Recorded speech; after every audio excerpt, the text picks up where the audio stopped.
নমস্কার বন্ধুরা, সবাই কেমন আছো? সবাই নিশ্চয়ই ভালো আছো। আচ্ছা, আমাদের এই বর্তমান পরিস্থিতিতে আমাদের প্রত্যেকেরই জীবনে দুরকম শিক্ষার ভীষণ প্রয়োজন। এক হচ্ছে যে কিভাবে আমরা জীবিকা অর্জন করব, আর কিভাবে আমরা আমাদের জীবনযাপনটা গড়ে তুলব। আসলে আহ, আমরা আসলে অনেকেই জীবিকাতে এতটাই মশগুল হয়ে পড়ি যে তখন আমরা আমাদের কিভাবে জীবনযাপন করতে হয় সেটা ভুলে যাই। আর তখন কি হয়, পরিবারের প্রতি আমাদের মনোযোগ থাকে না।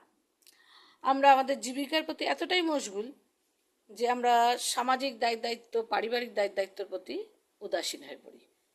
কিছু করার থাকে না, কারণ জীবিকার এতই চাপ থাকে, প্রেশার থাকে, যে তখন হয়তো আমরা কোনো কিছু ঠিকঠাক গুছিয়ে উঠতে পারি না। কিন্তু তা বললে তো হবে না, বলুন। জীবন তো একটাই। আপনার জীবিকাও করতে হবে, আবার সুন্দরভাবে ব্যালেন্স করে জীবনযাপনও করতে হবে। হয়তো আপনি এখন আপনার জীবিকার জন্য এতটাই দৌড়াচ্ছেন যে আপনি হয়তো নতুন বিয়ে করেছেন কিংবা আপনার সন্তান হয়েছে। আপনি যখন অফিসে যাচ্ছেন তখন দেখছেন যে আপনার সন্তানটি ঘুমিয়ে আছে। আবার যখন ফিরছেন তখনও দেখছেন আপনার সন্তানটি ঘুমিয়ে আছে। এই করতে করতেই দেখবেন 23টা বছর কীভাবে কেটে যাবে। তারপরে দেখবেন আপনার পরিবার আর সেই পরিবার নেই। আপনি সেই পরিবার থেকে অনেক দূরে চলে গেছেন। কারণ আপনার তো এক সময় রিটায়ারমেন্ট হবে, বলুন। তখন তখন তো আপনি সম্পূর্ণ একা, বলুন। এই যে মানুষগুলো আপনার মুখের দিকে তাকিয়ে তাদের শখ, আহ্লাদ, ভালোবাসা যেগুলো ছিল সেগুলো তো তারা ভুলে গেছে। তারা বুঝে গেছে যে আপনি আপনার জীবিকাতে এতটাই মশগুল যে আপনার পক্ষে তাদেরকে সময় দেওয়া সম্ভব না।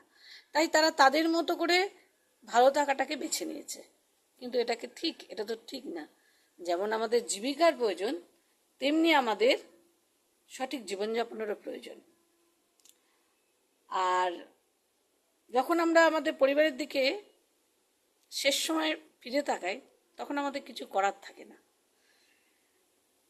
এই কারণে দেখবেন আজকাল বড় বড়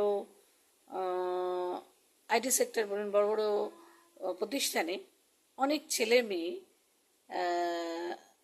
খুব ডিস্টার্ব, এবং তারা হয়তো সদ্য বিয়ে করেছে, তাদের সন্তান আসতেও সমস্যা হচ্ছে।